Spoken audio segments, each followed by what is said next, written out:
Over the weekend, Iran released a video of the USS Eisenhower. They said one of their drones flew over it. Yeah, if you look at the footage and you don't do any investigation, you are kind of jaw-dropped about how close they got to this. This is crazy. I guess YouTube is shutting us down right now for showing this video. It might be. Who cares about YouTube?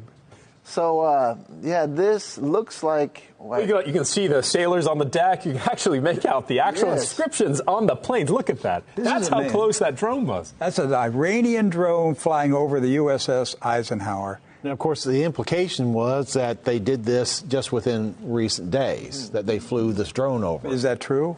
No, I was able to look up the maintenance record for the Dwight D. Eisenhower, and it's at Norfolk, Virginia right now. Norfolk. But it's I lived there for a while. It's Norfolk. I defer to you. You're the expert on the lingo with it. But they come back to rearm. This actually, they were in the region, along actually by the Strait of Hormuz in 2016.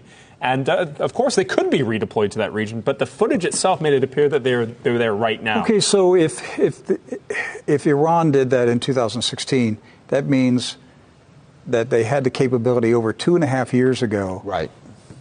And we're just finding out about it now. Yes. That's the real truth behind the truth here. I know the media is going to say, oh, that's old. The Iranians are fooling you. That's old video. Still there. Yes. They're showing us now what they were capable of doing 2.5 years ago. And if they can fly a drone over the Dwight D. Eisenhower, they can also hit it with a drone. They can hit it with an explosive drone, for example. These are the Iranians. They don't have cruisers and frigates, but they do have drones and little patrol boats, which we can use, for war. The little patrol boats. Yes. The little inflatable dinghies that just come up to a ship at night with a bomb in it. Right. Because big warships are almost, they're vulnerable to it. I believe it was the USS Cole right off the coast of Yemen. So that was a boat loaded with explosives. Blew a hole in that ship. And what do you do if a swarm of boats come out? Well, you have a sunk carrier at that point. I mean, I don't think Americans can fathom losing a carrier. We haven't lost a carrier since World War II. Yes, that's right. So I think that video is I think it's chilling that Iran got that close to an American warship with a drone. At least once. And they're bragging, and I have no idea how accurate it is, but the commander of the Iranian Army Ground Force Drone Unit, General Hassanajad, said that Iran is in the top 5 drone powers in the world. Now, do you know where they got the drone technology? Well, I'd say us. They were forced landing of one of our drones to be about 4 or 5 years ago at this point. They took control.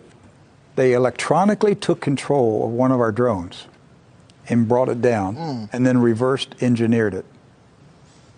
But the fact that they were able to electronically seize control of the drone and fly it to the ground and make a soft landing, that was pretty amazing in itself.